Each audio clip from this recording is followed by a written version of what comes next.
आज महाराष्ट्र नवनिर्माण सेनेच्या वतीने आमच्या शिष्टमंडळाने जे पेण येथील उपजिल्हा रुग्णालय तिथे आम्ही भेट दिली, तेव्हा गेल्या अनेक दिवसापासून माझ्या सर्व सहकाऱ्यांनी इथे मॉनिटर केलं होतं की इथे असंख्य अशा जे भटक्या कुत्र्यांच्या बाईटनी म्हणजे चावल्यानंतर इथे असंख्य असे रुग्ण इथे येतात या रुग्णालयामध्ये आणि त्यांची अक्षरशः हेडसंड होते। तर त्या संदर्भात आम्ही जेव्हा आता यांना भेट दिली तेव्हा परिस्थिती एवढी वाईट होती की दररोज कमीत कमी 80 ते 85 या भटक्या कुत्र्यांच्या चावल्यामुळे इथे रुग्ण इथे या रुग्णालयात दाखल होतात आणि बऱ्याचदा आज मी स्वतः दुपारी जेव्हा अनुभव घेतला तर यांच्याकडे अँटी रेबीजचा डोस देखील नव्हता।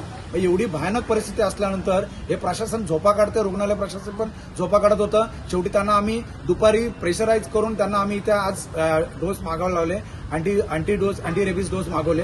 पण त्याच्यानंतर आज जेव्हा आम्ही संध्याकाळी स्वतः मी पर्सनली त्या रुग्णांना इथं बघायला आलो त्या रुग्णाला, तेव्हा परिस्थिती एवढी वाईट होती की तेवढ्या त्या अक्षरशः 3 ते 4 तासाच्या कालखंडामध्ये कमीत कमी 17 ते 18 रुग्ण पुन्हा तयार झाले। म्हणजे याच्यामध्ये कमीत कमी तुम्हाला दिसतं की दिवसभरातून 24 तासामध्ये जर 70-80च्या वरती जर रुग्ण इथे जर फक्त कुत्र्याच्या चावल्याने जर भटक्या कुत्र्याच्या चावल्याने जर इकडे येत असले तर याला जबाबदार कोण? कारण पेण नगरपालिकेचं कुठेही याच्यावरती अंकुश नाहीये। इथे शहरामध्ये असंख्य गल्लीमध्ये असंख्य अशा भागामध्ये हे भटक्या कुत्र्यांमुळे हे चावल्यामुळे बरेचसे रुग्ण हे रुग्णालयामध्ये दाखल होत आहेत आणि ते ऍडमिट होत आहेत।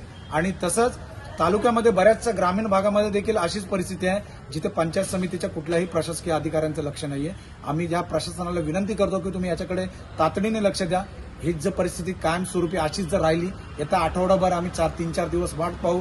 त्याच्यानंतर याच्या विरोधात सर्वात मोठं आंदोलन या तुमच्या प्रशासनाविरोधात महाराष्ट्र नवनिर्माण सेना करेल, एवढं नक्कीच। जय हिंद, जय महाराष्ट्र।